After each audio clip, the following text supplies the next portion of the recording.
So pakinggan natin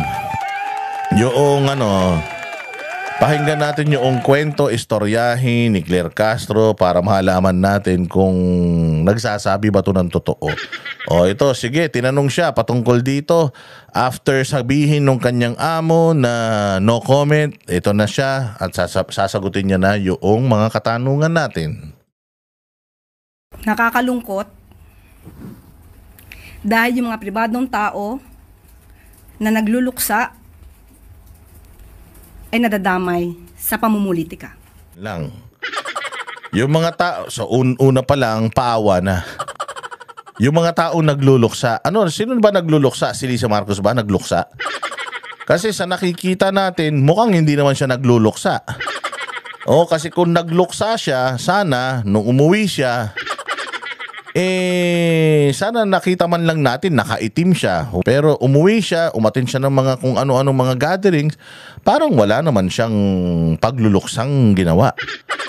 Considering nakasama mo ito, let's say for example, hindi nga ito part ng entourage mo, pero yung asawa nito,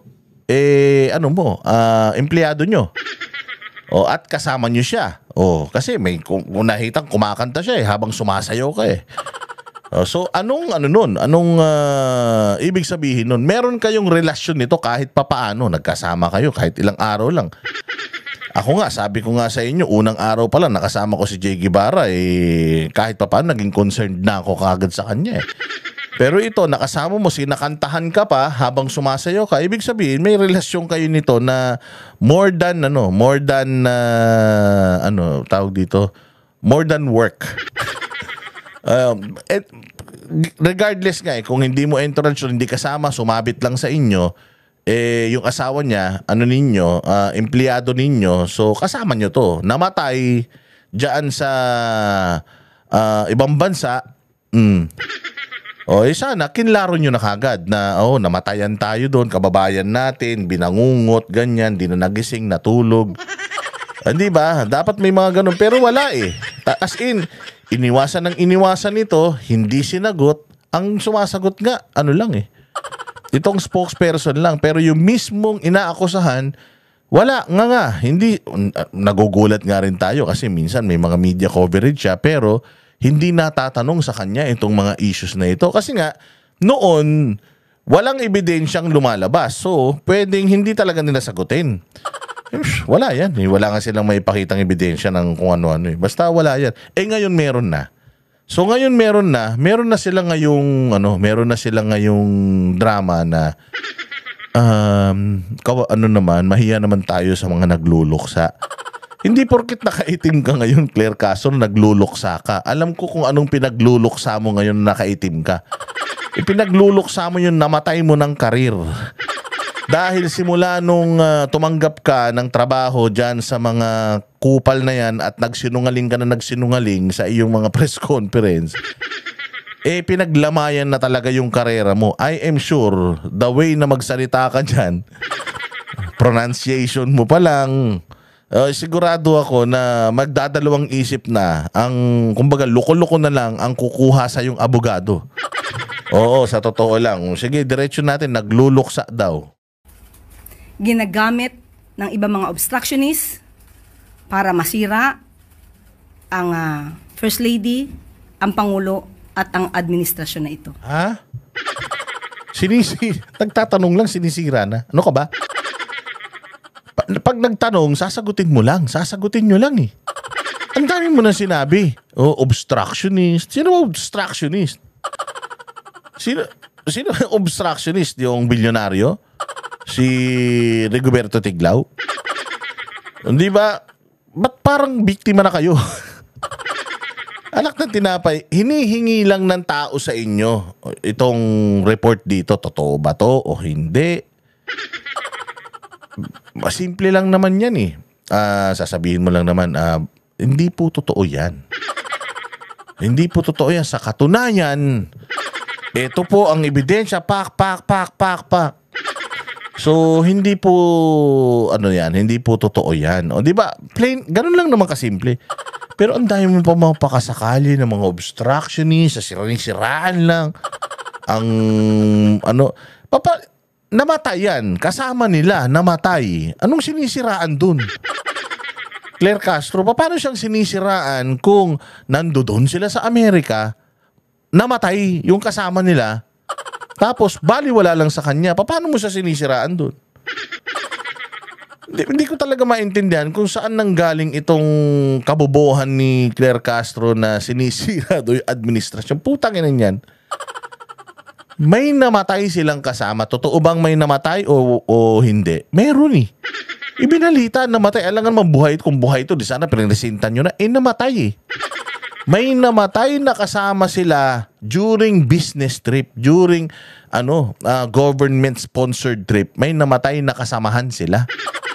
Kaya tinatanong siya, since kasama siya at may bali-balita, chismis na inano siya na sila'y dinitain or ininterrogate or whatsoever, ang dali lang naman sagutin nun eh.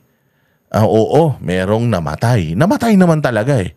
Pero hindi sa drugs. Kasi hindi naman kami nagda-drugs eh. Oo, official business yan. So, galing sa biyahe, may heart condition, baka napagod. Pero yes, true, may namatay talaga. Anong ginawa niya nung may namatay? Yun ang tanong eh. Oo, anong oras ba yan namatay? Paano ba nila nalaman na patay na yan? O anong oras ba nila nalaman na hindi na humihinga yan? Hindi ba? Yun lang naman yung katanungan dun eh. Or nandoon ka ba? Napakadali lang naman. Ay, wala po siya doon. Kasi po, eto po ang resibo na siya po ay naka-check-in sa ibang hotel. So during that time, wala siya diyan sa pinangyarihan niyan. Oo, pero may mga report na mayroong pulbos, cocaine o something, mayroong syringe, mayroon daw bukas na mga bote. May mga saradong bote, ubos na yung laman, merong kalahati pa lang, so halata daw na nagparty doon. O, anong gagawin mo doon? I-deny mo lang yun. Tapos sasabihin mo na, ito walang dokumento na nagpapatunay na totoo yung report na yan. Hindi ba? Ganun lang naman kasimple yun. Ba't kailangan mo pa magdrama? Bakit kailangan mo pang parang kasalanan pa namin itong nangyari?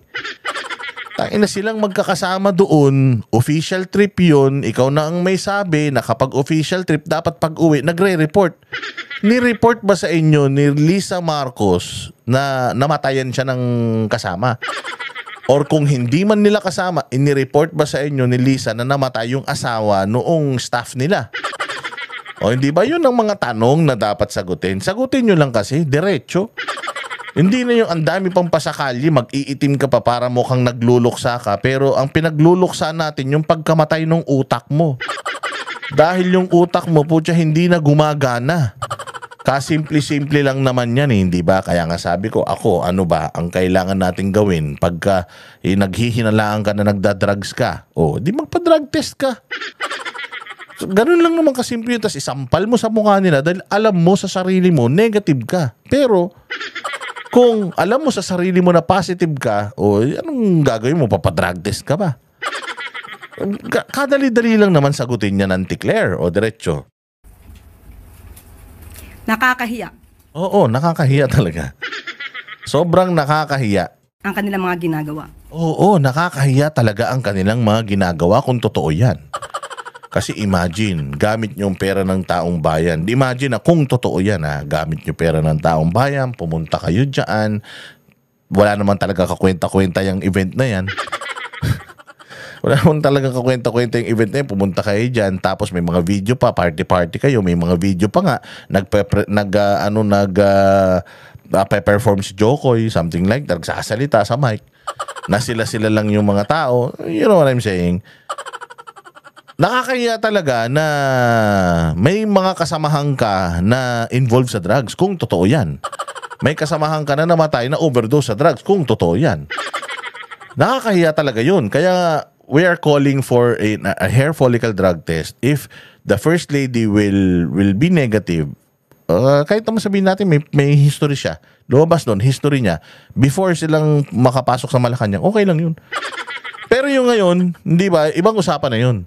So kailangan nilang i-prove. Kaya nga sabi natin dahil may mga ganyang issue, kailangan nating i-prove whether totoo ba ito o hindi? O, di ba? Yun lang naman, simple lang. Unang-una, si Mr. Paulo Tantoco ay hindi po kasama sa official entourage. Yun, no, kung hindi kasama sa official entourage, o di ipakita nyo yung manifest. Ipakita nyo yung manifesto. O, hindi siya kasama sa entourage. Ayan, no, ito lang yung entourage ni Madam. O, ito lang yung mga binilan natin ng ticket. Ito po yung sumakay sa ganitong sa ganitong eroplano. Dumating sila sa Amerika. Ito lang yung mga kasama niya. Hindi kasama yan. Sa katunayan, etong si Mr. Tantoco ay pumunta sa Amerika gamit ang pera niya at pamasahe niya. Dito siya sa flight na to nakasakay. Di ba? Ganun lang yun. Kapag nag-deny ka, yun ang problema. Pag nag-deny ka, hindi pwedeng salita lang. Kailangan mong patunayan. So, nasaan yung manifesto? Nasaan yung listahan ng mga entourage ng ating pinakamamahal na unang ginang? Meron yan. Imposibleng wala. Meron yan. Malacanang. Meron yan. Lahat ng kasama, pati protocol, nandiyan dyan. Sino yung kasama ni Madam? Kaya nga 'di ba pag umaalis si Bongbong noon nakasama yung media. Nakalista sino-sinong mga media, sino-sinong mga tao 'yan. Hindi ba kasi nga ano 'yan kapag ka nag-liquidate kayo, alam nyo kung itong pera na to napunta sa pamasahe nito dahil kasama siya sa event na to. Di ba ganun yun? So nasan yung manifesto? Hindi ba pwedeng puro denial lang? Hindi pwedeng puro salita lang. So kung hindi siya kasama sa entourage, kailangan makapagpakita ka na hindi talaga siya kasama sa entourage. Ni FL o ni First Lady ng unang ginang. Nakakahiya dahil gumawa sila ng peking police report.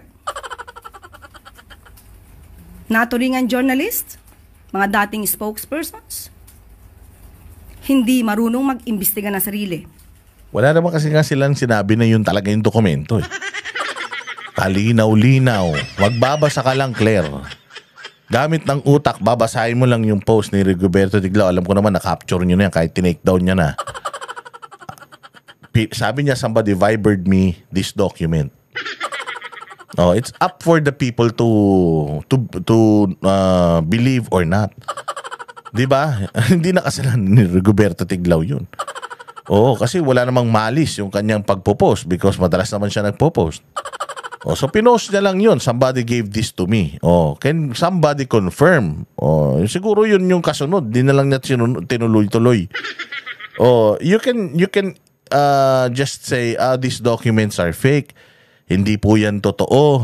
So at least nasagot yung katanungan ni Rigoberto Tiglao. Pero totoo naman yung sinasabi mo na dapat mainstream yan, spokesperson yan, dapat meron din siyang due diligence na ginagawa. Pero wala. Diyan ngayon natin sinasabi, diyan natin ngayon kasi napakayayabang netong media, mainstream media na sinasabi nila na sila, ganitong ginagawa nila, kami ganito, ganyan, ganyan. Kayong mga vlogger, wala kayong filter. Kayong mga vlogger, wala kayong sinusunod na ethical standards. So parang tayo, napakadali nilang sabihan na hindi tayo sumusunod sa norms or kaugalian ng disenteng mamamahayag. Ayan, hindi lang mamamahayag yan. Ano pa yan? Dating spokesperson pa yan. Hindi ba? Yung billionaire, media din yan. Bakit ngayon? So, sino ngayon ang fake news peddler? Yung mga vlogger na naglalabas lang ng kanilang opinion o yung mga mainstream media na naglalabas ng mga ganitong balita? Because if nilabas ng mainstream media, ina-assume na natin kaagad na nag-research ang mga yan. Sabi nila magaling sila Hindi sila nagiging journalist, kundi nagiging propagandista ng kanilang mga sinusulong na interes. Paano mo naman laman? Ano ba yung sinusunong nila interes? Puro kasi parinig Sabihin mo na kasi, si Rigoberto Tiglao, DDS, ganun. Ang bilyonaryo, hindi naman DDS yung bilyonaryo. Hindi rin galit yung bilyonaryo sa inyo Sino ba may-ari ng bilyonaryo? Di ba, rin yan? ABS-CBN di may-ari yan. Style nyo bulok. Kakampi nyo yan Kakampi nyo yung Katol kakampi nyo yung GMA, kakampi nyo yung News 5 Oh, so, lokohin yung lelang nyo kung sasabihin mo na obstruction isang bilyonaryo. Oo, bagamat bago lang yan, pag-aari naman yan ng mga... Sila din naman may-ari niyan. Ang sinasabing police report na naipost sa Facebook ay isang malaking kasinungalingan. Yan, maganda yan. Napakaganda nung iyong pag-deny. Ang tanong, kung peke yan, nasan yung tunay? Hindi mo naman pwede sabihin peke yan. Tapos wala ka naman pinapakitang tunay. Hindi ba? Kung kaya mong i-scrutinize yung dokumento na yun at sabihin mo na peke yun, ano ang prueba mo na peke yun? Meron ka bang ipinakitang dokumento na ito po talaga yung dokumento? Ayan, basahin nyo ibang-iba. Parehas, pero ito, nadagdag. Ito, hanggang dito lang. Wala ka bang pinakitang ganun, Claire. Puro ka lang drama. Paano kami maniniwala? Doon sa pinakita ni Tiglaw, kumpleto yung detalye. Diyan naman ikaw, wala ka namang pinakita. Ang pinakita mo, yung itinerary ni Madam First Lady. Ano yun? Kahit kayo po mismo ay maaaring mag-imbestiga sa nasabing lugar? Hindi pwede magpunta kami doon tapos mag-imbestiga. Suot ko nga yung sombrero kong LA Dodgers. Hindi kayo pwede magpunta doon at mag-imbestiga. Meron kayong diplomatic ties ng Amerika. Bakit hindi kayo mag-request sa kanila nung report tapos ipakita nyo sa taong bayan ngayon? May kapangyarihan kayo para gawin yan. Kaya nga binabanatan namin si Amy Marcos kasi si Amy Marcos meron siyang kapangyarihan na hilingin yun sa otoridad ng Amerika. Natatandaan nyo si Boying Rimulya, hindi ba? Kumontak si Boying Rimulya sa DOJ ng Amerika para hingin kung sino ang nagpadala noong parcel sa anak niya. Hindi nyo ba natatandaan yun? Kasi may kapangyarihan na ganun. Si Boying nga may kapangyarihan na ganun. Kayo pa kaya, presidente, Malacanang. Pwede kayong mag-request sa LA, sa Beverly Hills Police Office, kung saan man yan. Pwede kayong mag-request doon. Kasi nga, merong investigasyon din na nagaganap dito sa Pilipinas. Hindi ba? Kasi pag sinabi mo na peke itong dokumento na to, kailangan yung original pinapakita mo. Sinabi mo na peke ito, wala ka naman pinakitang papel na original, so maniniwala na lang ba kami sa'yo? Mabuti pa si Rigoberto Tiglaw, meron siyang papel na ipinakita kahit peke yan. Ikaw wala puro salita lang, di naman pwede yun. Abogado ka pa naman kailangan pag abogado ka, di ba, punong-puno ka ng ebidensya. Paano ba naman yan? Ano ba namang klaseng lawyer ito? Hindi to lawyer, liar to Oo, putya yan. Sa Beverly Hills Police Department. Beverly Hills Police Department. BHPD. So pwede daw tayong magpunta ron. Hindi, ikaw gawin niyo yun. Kung talagang naniniwala kayo na walang na peke yan at mali yan or wala kayong ginawang masama, magpakita kayo ng prueba na wala kayong kasi nagpakita na sila ng prueba na meron So to debunk yung prueba nila, kailangan magpakita rin kayo ng prueba nyo. Wala kayong prueba Wala kayo noong actual na police report. Wala. Kung yung coroner's office, wala kayong sarili yung version ng coroner's office na na tawag dito, memo. So kanino kami maniniwala? Doon sa merong papel o doon sa puro salita? Yari tayo dyan. Para malaman nyo na yung nilagay sa Facebook na may guhit na color pink, kung di ako nagkakamali, ang parting yon ay dinagdag lamang. Nag-start ang mga salitang, and I quote, and the cause of initially suspected to be drug overdose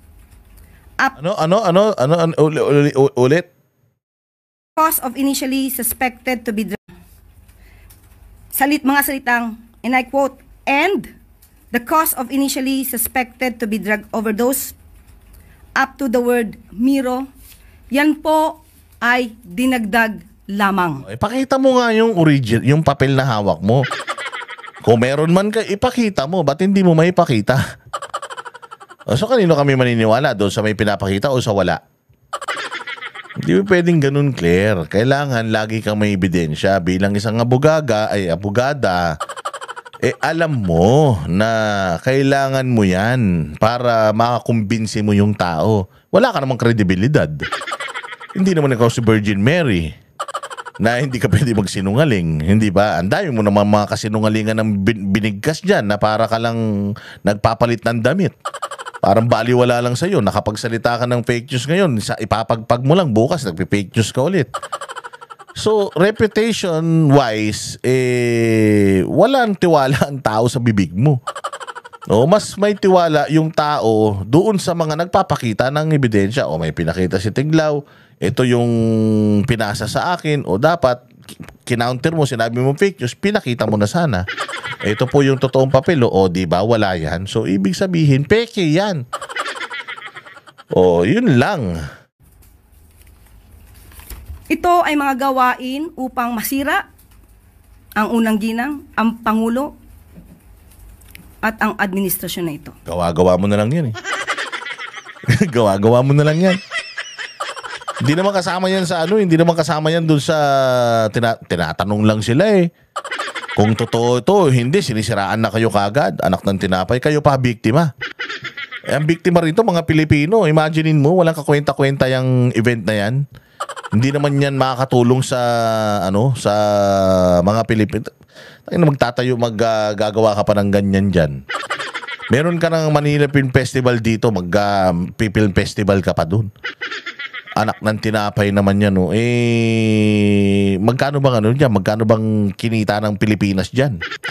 Baka mamaya gumastos pa ang Pilipinas dyan, wala namang kinita Pilipinas dyan. Kasi yung mga Pilipino naman dyan, di mo kailangan i-promote yung pelikulang Pilipino sa Amerika because manunood naman yung mga Pilipino ng pelikulang Pilipino eh. Kaya na yan, kahit anong gawin nyo dyan, yung mga kano, in-check, mga hapon na nandiyan dyan, hindi manunood dyan ng pelikula natin. Pero sigurado ako na lahat ng Pilipino na nandiyan dyan na namimiss ang Pilipinas, manunood dyan ng mga pelikula natin. Film festival pa kayo dyan. Walang gumasos pa gobyerno ng magkano, ilang tao yung nagpunta dyan. Para lang sa event na yan. But sana kung galing yan sa bulsa nyo. Hindi naman nakatulong yan sa kahirapan ng mga Pilipino rito. Hindi naman nawala yung traffic sa EDSA dahil dyan. So kayo-kayo lang nag-i-enjoy dyan eh. Para sa pampersonal na interes. Tandaan po natin, ang unang ginang po, nung siya ay nasa Los Angeles, ay meron po siyang security service. Ano masama doon? Lahat naman, si Inday din meron eh. So anong ibig sabihin nun? May security service siya. Anong connection nun? Tinatanong sa kanya kung may kinalaman ba siya sa pagkamatay ni Tanto. Kung may kinalaman ka ba, simple lang yun eh. Wala at meron. Kung wala, hindi good. Kung meron, anong kinalaman mo? Gaano kalalim yung kinalaman mo? Ikaw ba yung kasama niyang habang bumabatak siya? Nakita mo ba na bumabatak siya? Kasi kung nakita mo na bumabatak siya, bakit hindi mo siya sinaway? Tanda-tanda mo na, parang nanay ka na niyan. Hindi ba? Tapos, representative pa kayo ng bansang Pilipinas. Sa ibang bansa pa. Pwede naman siguro kayo dito magbisyo. Bakit dinala nyo pa yung bisyo nyo sa ibang bansa? Ilang araw lang naman kayo nandiyan dyan. Hindi ba yun yung mga katanungan na dapat na sinasagot nila na instead sagutin ng yes or no, ito naman si Auntie Claire, nag-itim pa, akala mo naman nakakaawa siya, hindi naman siya malinis na tao. Yun ang problema natin. Na provide ng US. At meron din po siyang kasamang PSG. Hindi rin po siya nag-stay sa nasabing hotel. Nung connection nga nung may kasama siyang PSG. Natural, pag sinabi niya na, dyan lang kayo sa labas, wag kayo sa... Hindi na nila alam ano nangyayari sa loob. Di ba? Hindi naman pwede makipa-party sa kanila yung mga PSG nila. Safe naman siguro yung room sa kanila, di ba? Tatayo lang sa labas ng kwarto yung mga PSG na yan. Malay pa ba ng PSG kung sumisinghot talaga yung mga yan? Kung nagpa-party ang mga yan, hindi naman bawal mag-party, di ba? O lalo na kung mga lasing na yan, normal ba nila kung anong ginagawa doon? Basta yung mga secret service na yan at saka yung mga PSG na yan, nasa labas lang yan ng pinto. Anong connection nun? Mr. Tantoco, iba po ang kanyang hotel. Saan siyang hotel? Di ba? Sana yung pinakita mo din, dito po naka-check-in si Madam sa hotel na to, pero kung makikita nyo, hindi yan Hilton Hotel. Pero for privacy purposes, di na natin papakita kung anong hotel na yan. Di ba? O dapat may ebidensya lagi, hindi pwedeng ganun lang. Ang boses ng masa, hindi natatakot. Katotohanan lang, di kami nalulunod. Walang bahid ng sismis, lahat ay totoo. Kahit sino ka pa, pag mali ka babanatan ka. Walang pinipili kulay, wala kaming kinikilingan. Basta para sa bayan, kami lalaban. Pagdama palakpakan, pag mali banatan. Di matitinag, di matatakot, para sa bayan tuloy ang sigaw. Sa harap ng kamera, walang halong takot. Mga baluktot, lahat kayo'y tutumba. Ang hustisya at totoo, yun lang ang mahalaga. Kahit sinong harang, di kami matitinag.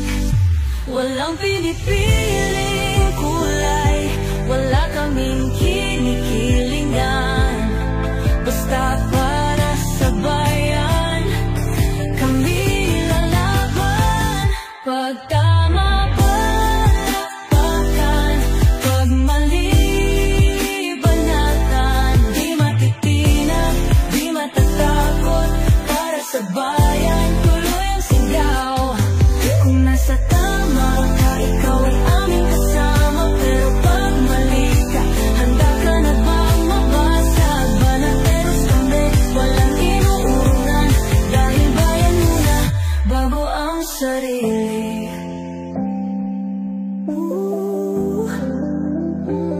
Bago ang sarili.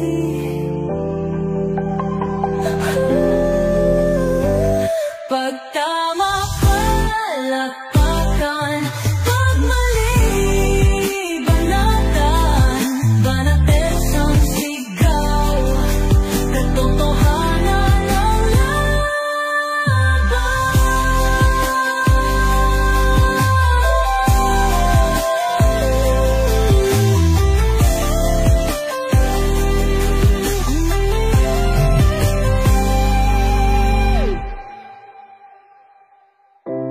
sa harap ng kamera, walang